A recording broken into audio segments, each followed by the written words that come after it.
कोटा में मचा कोहराम।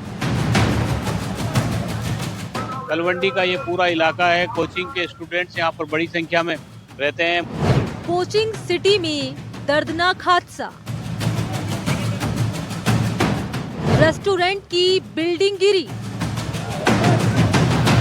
हेल्प करने की कोशिश की पर वो एकदम से इतना सब हंगामा हुआ तो कुछ समझ नहीं आया क्या करे। भरभराकर गिरी 3 मंजिला इमारत। संभलने का नहीं मिला मौका। मलबे में दबे कई लोग। पास वाला बिल्डिंग जब खुदाई कर दिया ना तो ज्यादा ही खुदाई कर दिया, जिसके कारण मेरी बिल्डिंग गिर गया। अफरा तफरी का माहौल, हर तरफ चीख पुकार। 2 लोगों ने गंवाई जान। मलबा हटाकर लोगों को निकाला। ऑपरेशन पूरा हो गया है। हमने थर्मल इमेजिंग से भी चेक कर लिया, अपने डॉग स्क्वाड से भी चेक कर लिया। घायलों को अस्पताल भेजा। जितने भी साधन संसाधन थे, फिर SDRF, NDRF सभी टीमें आ गई। हादसे ने सबको झकझोरा। बगल में चल रहा था निर्माण। और सभी ने मेहनत करके सभी को बचाने का प्रयास किया। कैसे गिरी इमारत, कौन जिम्मेदार? लापरवाही या हादसा?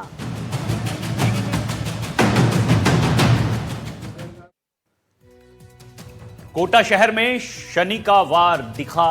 रात 3 मंजिला इमारत ढहने से 2 लोगों की मौत हो गई। इमारत में एक रेस्तरां चल रहा था। मलबे में दबे एक युवक ने जिंदगी की आस में अपनों को फोन किया, बचाने की गुहार लगाई। खाना खा रहे कोचिंग स्टूडेंट समेत कई लोग मलबे में दब गए। इस हादसे में 20 साल के कोचिंग स्टूडेंट और 14 साल के बच्चे ने अपनी जान गंवा दी, जबकि 13 घायलों को कोटा मेडिकल कॉलेज हॉस्पिटल में भर्ती कराया गया है। ये रिपोर्ट दिखाती है।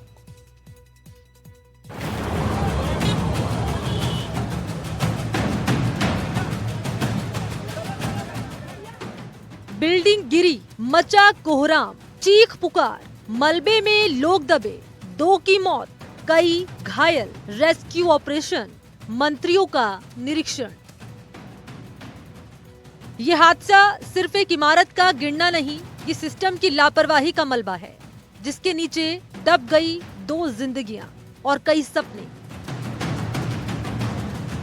सबको निकाल लिया गया है, 2 कैजुअल्टी हुई है। ओनली प्रायोरिटी यही था कि हादसा तो जो हो गया, लेकिन जल्द से जल्द जो भी इसमें घायल व्यक्ति हैं उनको प्राथमिक उपचार दिया जा सके। यहाँ देखते ही देखते पल भर में सब कुछ बदल गया। तेज आवाज के साथ इमारत गिरी और धूल का गुबार पूरे इलाके में फैल गया। लोग समझ ही नहीं पाए कि क्या हुआ, जब तक चीख पुकार शुरू नहीं हो गई। मलबे के नीचे दबे लोग मदद के लिए चिल्लाते रहे। काम कर रहा था तो ऊपर तो बिल्ली मचमचा से गिरने लगा। बस वही और कोई बात नहीं। कोई आवाजें आई थी क्या? कोई आवाजें आ रही थी? पहले यूं भी बता रहे हैं कि वहाँ आवाजें आ रही थी कुछ। पीछे बिल्डिंग के पीछे काम चल रहा था क्या कोई? सब भाग गया। हाँ, सब भाग गया। हादसे के वक्त कई कोचिंग स्टूडेंट रेस्टोरेंट और आसपास मौजूद थे। कुछ स्टूडेंट वहां खाने आए थे तो कुछ आसपास की कोचिंग से लौट रहे थे। कोटा, जहां सपनों को आकार दिया जाता है, वहीं आज डर और मातम का माहौल है। जो ये अनफॉर्चुनेट इंसिडेंट हुआ, उसमें जितने भी हमारे व्यक्ति जो अंदर दबे हुए थे उनको जल्द से जल्द सुरक्षित निकालकर हॉस्पिटल में ले जाया जाए। और लगभग ऑपरेशन पूरा हो गया है। हमने थर्मल इमेजिंग से भी चेक कर लिया, अपने डॉग स्क्वाड से भी चेक कर लिया। किसी तरीके की कोई और व्यक्ति की होने की इसमें संभावना नगण्य है। हादसे की सूचना मिलते ही पुलिस प्रशासन और राहत दल मौके पर पहुंचे। एम्बुलेंस की कतार लग गई। रेस्क्यू टीम ने मलबा हटाने का काम शुरू किया। कई लोगों को गंभीर हालत में बाहर निकाला गया और तुरंत अस्पताल पहुंचाया गया। रेस्क्यू के दौरान भी चीख पुकार और बेचैनी का माहौल बना रहा। पास वाला बिल्डिंग जब खुदाई कर दिया ना, तो ज्यादा ही खुदाई कर दिया, जिसके कारण मेरी बिल्डिंग गिर गया। तो जो हम लोग जिधर थे, तो पास के जो दुकान मकानदार था, उसने बिल्डिंग तोड़ने की वजह से ये बिल्डिंग गिर गया। ये तो इतना आसानी से तो गिरता नहीं, कॉलम का बिल्डिंग था। कब तोड़ा उसने बिल्डिंग? ये सर 3-4 दिन से काम चल रहा है, एक सप्ताह से, 1 वीक से। एक सप्ताह से काम चल रहा। जब वो बिल्डिंग को उसको गिरा रहे थे 3 मंजिला को, तब आपको लग रहा था कि इसमें झंझनाट? और गिरा नहीं रहे थे, उन्होंने पुरानी बिल्डिंग लेके उसको रिपेयरिंग करा रहे थे, उसके ऊपर बिल्डिंग चढ़ाई उन्होंने, नीचे अंडरग्राउंड जो खुदाई कराई, तो कोलम बेस फ्री हो गया उसका, तो उसके कारण उसने दबाव दिया इधर, तो सीधा दुकान पे आ गिरा। पास में दुकान थी 2 मंजिले की और 3 मंजिला बिल्डिंग थी, तो पूरी दुकान ऐसे साइड में से नीचे आ गई। इस दर्दनाक हादसे में अब तक 2 लोगों की मौत की पुष्टि हो चुकी है, जबकि कई लोग घायल बताए जा रहे हैं। कुछ घायलों की हालत गंभीर बनी हुई है और अस्पताल में उनका इलाज जारी है। मृतकों की पहचान की प्रक्रिया भी चल रही है। कब और कैसे हुआ हादसा? शनिवार शाम करीब 8:45 पर कोटा के जवाहर नगर थाना क्षेत्र स्थित इंदिरा विहार में एक निर्माणाधीन इमारत अचानक भरभरा कर गिर गई, जिससे पूरे इलाके में अफरा तफरी मच गई।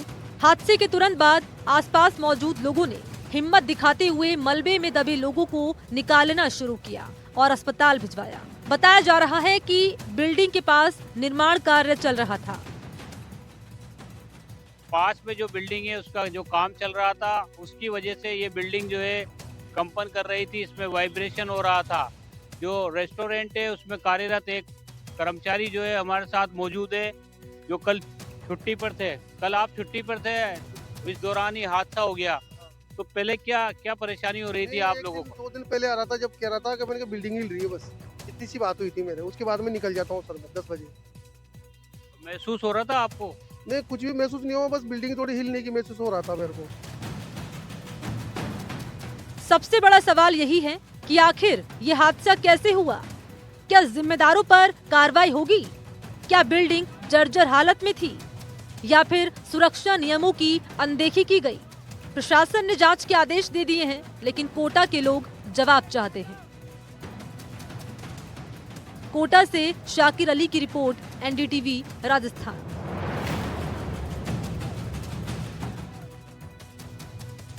कोटा में जहां सपनों की तैयारी कर रहे कोचिंग स्टूडेंट्स के बीच अचानक मौत बनकर गिरी एक रेस्टोरेंट की इमारत, 3 मंजिला बिल्डिंग गिरने से चीख पुकार, अफरा तफरी मच गई। हादसे में कई लोग मलबे में दब गए। इस हादसे ने पूरे कोटा को हिलाकर रख दिया है।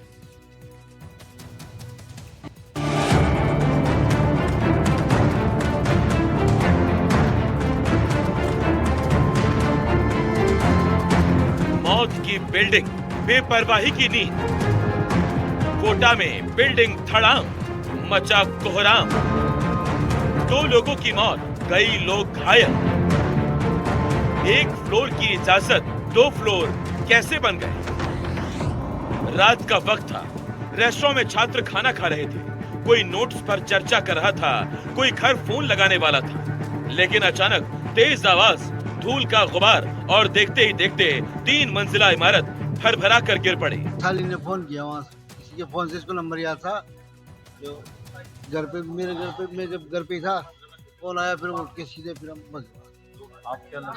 मैं इसका मामा हूँ, सालिन का, और पूरब का पिताजी। दोनों स्टूडेंट? हाँ, दोनों तैयारी कर रहे हैं लोग। वो कभी साइंस में ग्रेजुएशन हो चुका है, कंपटीशन नौकरियों की। ये अभी शायद 12वीं में कॉलेज में बीबीए करता है। क्या परेशानी हो रही थी आप लोगों को? 2 दिन पहले आ रहा था, जब कह रहा था कि मैंने बिल्डिंग हिल रही है, बस इतनी सी बात हुई थी मेरे। उसके बाद मैं निकल जाता हूँ सर, 10 बजे। महसूस हो रहा था आपको? नहीं, कुछ भी महसूस नहीं हुआ, बस बिल्डिंग थोड़ी हिलने की महसूस हो रहा था मेरे को। और मतलब थोड़ा सा क्या डर सा लगने लग गया था मेरे को 1-2 दिन पहले। मैंने कहा बिल्डिंग हिल रही है बस। तो आपने कहा था रेस्टोरेंट संचालक? वो जो हमारे सेठ जी लेट आते हैं, रेमू भी आते थे, उनसे बोला था मैंने एक दिन, जो रेमू भी यानी कि कहाँ हिल रही है यार, बस इतनी सी बात थी।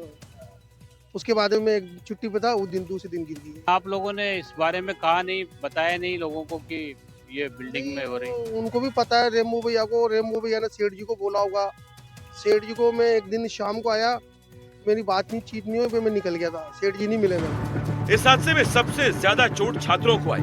ये वो बच्चे थे जो ग्रेजुएशन के बाद कोटा में प्रतियोगी परीक्षाओं की तैयारी कर रहे थे। किसी का हाथ टूटा, किसी के सिर में गंभीर चोट और कोई जिंदगी और मौत के बीच जूझ रहा है। जांच होनी चाहिए साहब, निर्दोष लोग मारे जाते हैं। क्या कमी रही किसकी? गवर्नमेंट तो मुआयना नहीं कराती ना भाई। ये बिल्डिंग 50 साल हो गया है, इसकी खत्म सी कुछ बता रहे हो। पास में कोई ड्रिल चल रहा था उसकी। हाँ शायद इसकी जैसे काम वाम चल रहा है, अंदर जमीनें पोली हो गई, पानी भरा हुआ है। हादसे के बाद अफरा तफरी मची। मलबे में दबे छात्रों को निकालने के लिए रेस्क्यू टीम घंटों जुटी रही। कई रेस्क्यू कर्मचारी भी इस ऑपरेशन में घायल हुए। एम्बुलेंस के सायरन पूरी रात कोटा की सड़कों पर गूंजते रहे। एक पेशेंट जो ब्रॉड डेड था, उसकी मदर सीरियस थी, उसको सेटल किया, उसको ब्लड वगैरह लगा के सेटल होके उसके परिजन उसको प्राइवेट में ले गए। 3 पेशेंट्स को हम माइनर इंजरीज के साथ थे, तो उनको ट्रीटमेंट देके हम डिस्चार्ज कर चुके हैं। इस तरह से टोटल 10 जने आए थे। एक रेस्क्यू टीम का मेंबर भी था, उसके राइट रिंग फिंगर का डिस्टल फैलिंग्स एम्प्यूट हो गया था, उसको भी सेटल करके ड्रेसिंग करके उसको भेज दिया। उसको लेटर ऑन हम जरूरत होगी तो बेसिक सर्जरी करेंगे। पिता के चेहरे पर डर और चिंता की लकीरें साफ दिखती हैं। बेटे को बिस्तर पर देखकर घबराहट थमने का नाम नहीं ले रही। जिस बेटे को बड़े सपनों के साथ कोटा भेजा था, आज वही बेटा टूटे शरीर के साथ अस्पताल में पड़ा है। दर्दनाक हादसे की बड़ी वजह निर्माण कार्य को बताया जा रहा है, जिसकी वजह से ये हादसा हुआ। 3 मंजिला इमारत में रेस्टोरेंट चल रहा था। पास के प्लॉट में ही निर्माण हो रहा था। 8 दिन से खुदाई का काम जारी था। ड्रिलिंग की वजह से बिल्डिंग में कंपन हो रहा था। कंपन से बिल्डिंग की नींव हिलने की आशंका है। देर शाम बिल्डिंग भरभरा कर गिर पड़ी। इस हादसे के बाद जांच को लेकर के जो है बात की जा रही है कि इस पूरे मामले की जांच की जाएगी, लेकिन जिस तरह का घटनाक्रम हुआ है, जो हादसा हुआ है, पास में जो बिल्डिंग है उसका जो काम चल रहा था, उसकी वजह से ये बिल्डिंग जो है कंपन कर रही थी, इसमें वाइब्रेशन हो रहा था। किसी ने कोई कदम नहीं उठाया, कोई सुरक्षा मापदंडों का ध्यान नहीं दिया और यही वजह रही कि ये बिल्डिंग जो है भरभरा कर गिर गई और हादसे में 2 लोगों की मौत हो गई, 14 लोग घायल हो गए, जिनका इलाज जो है अस्पताल में जारी है। अब देखना होगा इस पूरे मामले में जांच किस तरह से आगे बढ़ती है और क्या इसमें जो दोषी लोग होंगे, तो जहां पर भी नेग्लिजेंसी हुई है, उनके खिलाफ क्या कार्रवाई होती है। अगर मशीन की जगह हाथ से खुदाई हुई होती, अगर ड्रिलिंग के वक्त एहतियात रखी गई होती, अगर नगर निगम की टीम निगरानी रखती, अगर निगम की टीम ने निर्माण पर संज्ञान लिया होता, अगर परमिशन के बाद मौके पर जिम्मेदार गए होते। हादसे के बाद कई सवाल भी खड़े हो रहे हैं। सवाल ये है कि क्या बिल्डिंग की नींव कमजोर थी? पास के प्लॉट में काम चल रहा था, क्या कंपन से बिल्डिंग गिरी? जहां काम हो रहा था, क्या वहां का अप्रूवल था? दूसरे प्लॉट में काम चल रहा था, तो फिर एहतियात क्यों नहीं बरती गई? नगर निगम की टीम को क्या काम की जानकारी थी? सबसे बड़ा सवाल, क्या पास में चल रहा निर्माण कार्य नियमों के मुताबिक था? क्या सुरक्षा मानकों की अनदेखी हुई? और अगर हाँ, तो इन छात्रों की जिम्मेदारी कौन लेगा? कोटा से शाकिर अली की report, NDTV Rajasthan.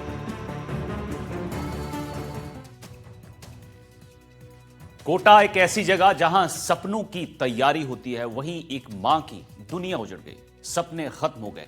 Kota building हादसे में 15 साल का लक्ष्मण अब इस दुनिया में नहीं रहा।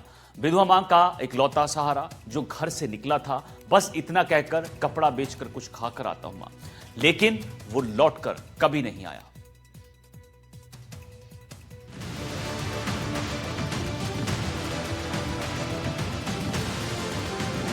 कोटा में बिल्डिंग हादसा, मां ने खोया 15 साल का बेटा लक्ष्मण। उम्र महज 15 साल, पढ़ने लिखने के दिन थे, लेकिन हालात ने बचपन छीन लिया। 1.5 साल पहले उसके पिता की मौत हो चुकी थी। घर की जिम्मेदारी इन नन्हे कंधों पर आ गई थी। रेस्टोरेंट में काम करता था लक्ष्मण, दिन रात मेहनत ताकि मां का पेट खाली ना रहे। हादसे वाले दिन भी लक्ष्मण रोज की तरह घर से निकला। मां से कहा कपड़ा बेचकर घर वापस आया। उसके बाद ये कहकर निकला कि कुछ खा कर आता हूँ। माँ क्या जानती थी कि बेटे से ये उसकी आखिरी बात होगी। रेस्टोरेंट में खाना खा रहा लक्ष्मण पास में चल रहे निर्माण कार्य ने एक पल में सब तबाह कर दिया। 3 मंजिला इमारत भर भरा कर ढह गई। कोटा शहर के केशवपुरा गुजराती कॉलोनी का रहने वाला है। उसका लक्ष्मण के रूप में उसकी पहचान हुई है और परिवार में कमाने वाला वही था। माँ के साथ, क्योंकि विधवा माँ है, 1.5 साल पहले उसके पिता की डेथ हो चुकी है। जो समाज के लोग हैं वो यहाँ आए हैं, उनसे बात करते हैं। जी, कैसे जानकारी मिली, कैसे सूचना मिली कि लक्ष्मण की डेथ? सर, हमारे को रात को पता चला 9 साढ़े 9 बजे करीब कि भाई आपका लड़का कहाँ गया। मम्मी को बताया तो मम्मी ने बोला कि खाना खाने गया। तो मैंने बोला किस जगह गया, तो बोला कि जवाहर नगर कोई होटल है जहाँ नौकरी करता था, उन सेठ के पास गया। कब पहले यहाँ नौकरी भी करता था जी सर। तो मम्मी ने बोला कि बेटा नौकरी वोकरी मत करे, अपना खुद का धंधा करो, घर में खाना वाना, नौकरी से काम नहीं चलेगा अपना, 2-5 हज़ार में कुछ गुजारा होएगा नहीं। तो बेटा 4 बच्चे हैं, मम्मी है, विधवा है, कमाने वाला कोई नहीं, एक तू ही सहारा है मेरा। ऐसे करके वो नौकरी करता था तो निकाल दिया उसको। फिर आज रात को 8 बजे करीब, 8:30 बजे करीब वो फेरी वेरी लगा के आया। फेरी लगा के बाद मम्मी को बोला कि मम्मी मैं थोड़ा खाना खा के आता हूँ और मेरे को आधा 1 घंटा लग जाएगा। तो गया फिर वो साइकिल वाले के लेके। तो 2 समाज के लड़के और थे, तो उनकी मम्मी पापा ने बोला बेटा तू मत जा, इनको साइकिल में जाने दे, खाना वाना खा के आ जाएगा। अब वो गया, जाके फिर आधे घंटे बाद एक आया, सूचना मिली हमको कि बिल्डिंग गिर गई है और आपका बच्चा दब गया है। 15 साल का लक्ष्मण कपड़ा बेचने से पहले इसी रेस्टोरेंट में काम करता था। परिवार केशवपुरा गुजराती कॉलोनी में रहता है। काम करने के बाद घर से कुछ खाकर आने के लिए कहकर निकला था मृतक बेटा लक्ष्मण। गुजराती समाज के लोगों ने प्रशासन और सरकार से पीड़ित मां की आर्थिक मदद की मांग की है। और माँ विधवा रो रो के बेहाल हो रही है।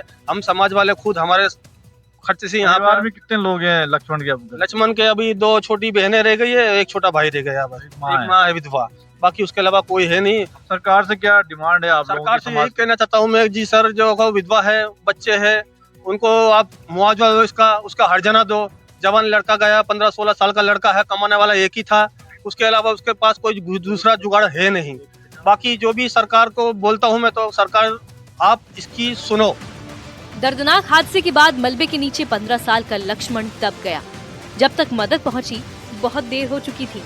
मां को जब खबर मिली तो पैरों तले जमीन ही खिसक गई। वो मां जो पहले ही पति को खो चुकी थी, अब उसके हाथों से बेटे का सहारा भी छीन गया। पहचान हो चुकी है लक्ष्मण का? हाँ, लक्ष्मण की पहचान हो चुकी है। गुजराती मोहल्ला केशवपुरा का नाम है ये। इसका पिताजी पहले पूर्व में शांत हो गया। इसके पिताजी का नाम पपड़ी था, उम्र 15 साल है। गुजराती मोहल्ला केशवपुरा का रहने वाला है। पोस्टमार्टम वगैरह करवा दी? हाँ, पोस्टमार्टम की कार्रवाई पूर्ण हो चुकी है। कहाँ इंजरी लगी थी, कुछ मालूम? इसके पीछे सिर में चोटें हैं और अंदरूनी चोटें हैं, जिसके कारण दबने के कारण इसकी मृत्यु हुई है। इस हादसे में पश्चिम बंगाल के रहने वाले कोचिंग स्टूडेंट अरण्य की भी मौत हो गई। वो अपनी मां के साथ इस रेस्टोरेंट पर पहुंचा था, लेकिन कुछ देर बाद ही हादसा हुआ और दोनों मां बेटे मलबे की चपेट में आ गए। बेटे अरण्य की मौत हो चुकी है, जबकि मां सुचिता का कोटा के निजी अस्पताल में इलाज जारी है। अर्जुन अरविंद की रिपोर्ट, NDTV राजस्थान। जो अरण्य है, जिसका भी पोस्टमार्टम होना बाकी है, पश्चिम बंगाल से पेरेंट्स का आना बाकी है। जो उसकी मां है सुचिता, वो घायल है और तो एक निजी अस्पताल में कोटा में उसका इलाज चल रहा है। तो उम्मीद करते हैं कि जो घायल हुए हैं वो जल्द स्वस्थ हैं और सरकार जो जिन लोगों ने अपने बच्चों को खोया है उन्हें सरकार आर्थिक मदद करे। उन्हें संवेदनाएं जो है सरकार को की तरफ से, जो शिक्षा मंत्री है, ऊर्जा मंत्री हैं, वो मौके भी पहुंचे हैं और लोकसभा स्पीकर के OSD जो हैं राजू दत्ता, वो भी रात को मौके पर पहुंचे, प्रशासनिक अधिकारियों को निर्देश दिए। तो इलाज जो है वो किया जा रहा है। तो उम्मीद करते हैं कि जो घायल हुए हैं वो स्वस्थ हों, जो ये पूरा जो घटनाक्रम हुआ, जो हादसा हो, उसकी पुख्ता जांच हो, जो जिम्मेदार हो उन्हें सजा मिलनी चाहिए, जिस तरह से लोग शहर के लोग भी कह रहे हैं। कोटा से NDTV के लिए अर्जुन अरविंद। कोटा के तलवंडी इलाके में हुए हादसे के बाद अब प्रशासन हरकत में आया है। नगर निगम के अधिकारी घटनास्थल का मुआयना कर रहे हैं, लेकिन नगर निगम के अधिकारियों समेत अन्य जांच एजेंसियां अभी पूरी तरह से सक्रिय नजर आ रही हैं। इलाके में बने निर्माण कार्य निगमों के अनुसार किए गए या नहीं किए गए, इस पर भी अब सवाल खड़े होने लगे हैं।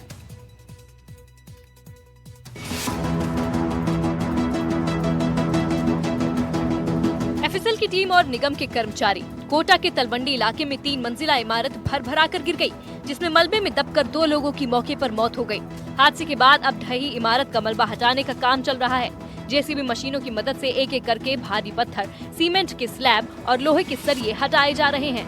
कोटा के तलवंडी इलाके में बीती रात एक बहुमंजिला इमारत के भरभरा के गिरने से जो है 2 लोगों की जो है ऑन स्पॉट मौत हो जाती है, जबकि अन्य जो घायल है उनका इलाज किया जा रहा है। हम इस वक्त जो है उसी जगह पर मौजूद है जहां पर बताया जा रहा है कि दिल्ली स्पाइस करके जो कह सकते हैं कि यहां पर एक रेस्टोरेंट संचालित किया जाता था, और इसके दूसरी ओर जहां पर निर्माण कार्य चल रहा था वो आप देख सकते हैं कि ये जो यहाँ पर रेस्टोरेंट देख सकते हैं, मुरादाबादी रेस्टोरेंट, अब्दुल मुरादाबादी रेस्टोरेंट जिसका नाम बताया जा रहा है। जब हादसा हुआ तो यहाँ पर ये रेस्टोरेंट चल रहा था, और जैसे ही हादसा होता है उसके बाद जो है उसी सिचुएशन में जो रेस्टोरेंट मालिक है उसको छोड़कर चला जाता है। और आप देखिए कि ये जो टीन शेड लगाए गए हैं ये टेम्परेरी टीन शेड लगाए गए हैं, और इसके जस्ट पीछे ही जो है भवन को जो यहाँ पर हटाने का काम है वो किया जा रहा था, और उसी दौरान जो है यहाँ पर घटना घटती है। मौके पर पुलिस,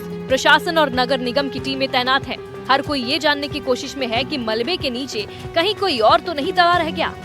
ये उसका जीता जागता सबूत है। आप देख सकते हैं कि ये जो बिल्डिंग आप देख रहे हैं पूरी तरीके से जो है एक साइड झुकी हुई है, और वहाँ पर जो कह सकते हैं कभी भी ये हादसा हो सकता है। और इस बिल्डिंग के अंदर भी कई जगह पे जो बताया जा रहा है कि जब ये हादसा हुआ तो उसकी वजह से कई जगह दरार भी आई है, और जिसके कारण जो है इस भवन के अंदर जो भी स्टोर्स चलाए जा रहे थे, दुकान चलाई जा रही थी, वो अब बंद कर दी गई है। ये 9 के लगभग की बात है, और ये क्या मतलब एकदम पहले तो पत्थर आए थे, फिर और एकदम क्या धमाका हुआ लाइट का जैसा, तो मैं तो बग गया था यहाँ से। फिर क्या नाम है, फिर बाद में पता लगा भाई बिल्डिंग साइड की।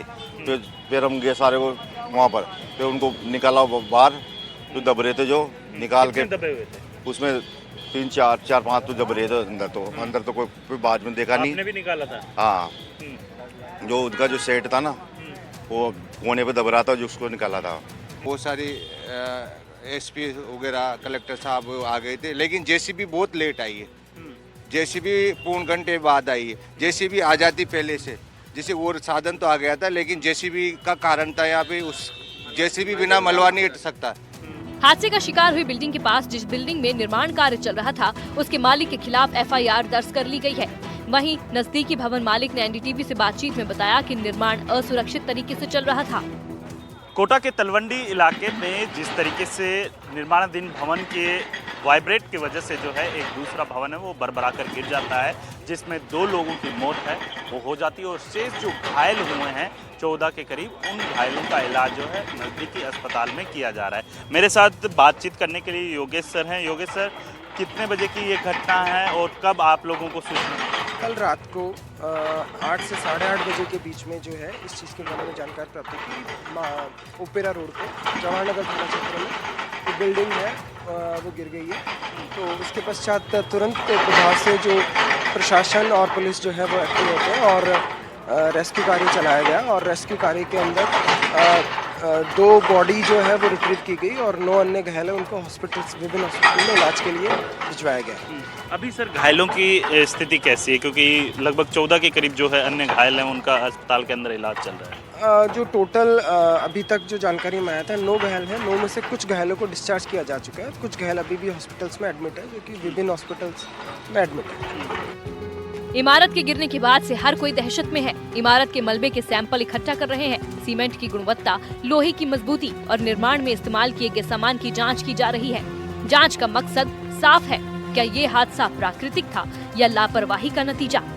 FSL की टीम मौके पर पहुंची हुई है, लगातार जो है हर पहलू की जांच करती हुई दिखाई दे रही है, और इसके साथ ही आप देखिए कि यहाँ पर अमूमन देखा जाता है कि काफ़ी संख्या के अंदर जो है यहाँ पर स्टूडेंट्स आते हैं, और आप देखिए कि हर तरफ जो है यहाँ पर स्टूडेंट्स रहते हैं, और इसी वजह से जो है हर जगह छोटे छोटे जो रेस्टोरेंट है वो यहाँ पर जो कह सकते हैं कि बने हुए हैं, और उन्हीं रेस्टोरेंट की जो कह सकते हैं कि मेन जो उपभोक्ता रहते हैं वो यही स्टूडेंट्स रहते हैं, और जो कि देश के अलग अलग इलाकों से यहाँ पर पहुँचे हुए हैं। नगर निगम, पुलिस और अन्य विभागों की लापरवाही ने 2 मासूम जिंदगियां निगल ली। अगर वक्त थोड़ा और खराब होता तो मरने वालों की संख्या कहीं ज्यादा भी हो सकती थी। वापस डबल मशीन लेकर आया वो, फिर जेसीबी भी लाया वो, मतलब वो काम को बहुत फास्ट कराना चाह रहा था। अभी इससे पहले जो इंटरव्यू था उसमें कुछ ठेकेदार का भी इंटरव्यू था, उसने ये डील कैंसिल कर दी थी, मतलब कि मेरे से इतना जल्दी काम नहीं होगा। कोटा से सवाल बड़ा है, जांच जरूरी है, कार्रवाई भी जरूरी है, लेकिन उससे भी जरूरी है जवाबदेही। देखना होगा इस हादसे के बाद प्रशासन सिर्फ बयान देगा या सच में सख्ती भी दिखाएगा। कोटा से वीरेंद्र शेखावत की रिपोर्ट, एनडीटीवी राजस्थान। एनडीटीवी पर खबरों का सिलसिला लगातार जारी है। वक्त है छोटी सी ब्रेक का, जल्द लौटेंगे।